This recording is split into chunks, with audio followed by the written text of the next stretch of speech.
Bonjour, vous écoutez Curiosité féminine, le podcast qui libère l'intimité féminine de ses tabous. Ici, on parle santé, bien-être intime et sexuel, troubles du comportement alimentaire, féminisme et tout autre sujet qui prennent beaucoup de place dans nos vies. Je m'appelle Aïcha, je suis infirmière, bientôt diplômée en sexothérapie et en accompagnement des troubles féminins et des troubles du comportement alimentaire. Ici, on se dit tout sans tabou ni langue de bois. Bienvenue dans Curiosité féminine. Dans cet épisode, je vous parle de 6 idées reçues sur les sextoys à déconstruire.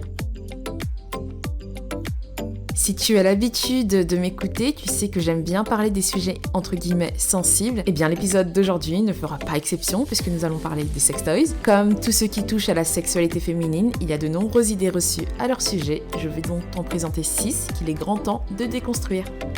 Première idée reçue, les sextoys ne sont faits que pour les femmes. Si tu penses que les sextoys sont des accessoires réservés aux femmes, tu risques d'être surprise.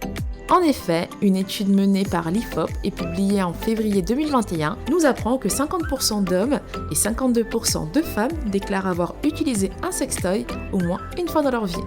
On peut dire que la parité est plutôt bien respectée, n'est-ce pas ? Et oui, les sextoys n'ont pas tous la forme d'un phallus, c'est d'ailleurs notre seconde idée reçue. Certains sextoys sont aussi conçus pour le plaisir masculin. Deuxième idée reçue, ils ont forcément la forme d'un phallus. Le temps où les sextoys avaient tous la forme d'un pénis couleur chair ou noir n'est plus. Et heureusement, j'ai envie de dire.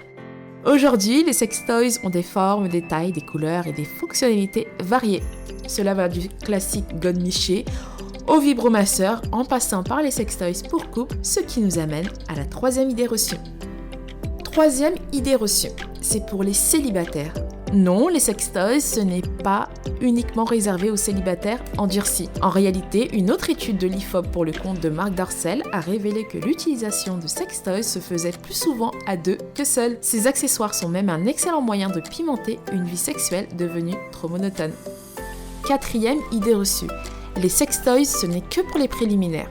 Les sextoys peuvent donc s'utiliser en couple et pas uniquement pour les préliminaires. Car oui, relation sexuelle ne rime pas forcément avec pénétration. Même si c'est le cas, le sextoy peut venir compléter la traditionnelle pénétration en stimulant des zones érogènes comme le clitoris. Son objectif est avant tout de maximiser le plaisir pendant l'acte. Cinquième idée reçue, ce n'est que pour les parties génitales. Les parties génitales ne sont pas les seules parties intéressantes de ton corps. Certaines femmes apprécient également la stimulation du cou, des oreilles, des tétons ou des orteils. Et les sextoys sont justement un excellent moyen de stimuler ces différentes zones sensibles. L'épanouissement sexuel va souvent de pair avec l'imagination. N'aie donc pas peur d'expérimenter des choses plus inédites à l'aide d'un sextoy. Sixième et dernière idée reçue, c'est pour les jeunes.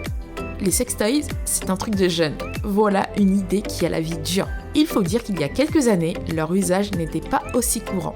C'était même assez mal vu d'en avoir un. Cela explique sans doute pourquoi les personnes plus âgées sont moins enclines à utiliser ce genre d'accessoires. Pourtant, il n'y a pas d'âge pour s'amuser, y compris pour stimuler son plaisir sexuel. Cela peut même être un excellent moyen d'entretenir sa bonne santé sexuelle lorsque les rapports au sein d'un couple deviennent moins fréquents. Voici donc les 6 idées reçues que je souhaitais te présenter. J'espère que cet épisode t'aura appris des choses et qu'il t'aidera à décomplexer sur certains points. Quant à moi, je n'ai qu'une chose à dire, à bas les idées reçues et vive le plaisir intime. Merci d'avoir écouté Curiosité féminine. Tu as la possibilité de me raconter dans l'anonymat le plus total une anecdote, une victoire, un témoignage, réagir à ce podcast ou tout simplement poser une question sur la hotline de l'émission qui est ouverte 7 jours sur 7, 24 heures sur 24 au 06 67 93 36 89. N'hésite pas aussi à nous rejoindre sur notre compte Instagram. Enfin, si l'épisode t'a plu, n'oublie pas de lui attribuer la note de 5 étoiles et à le partager autour de toi.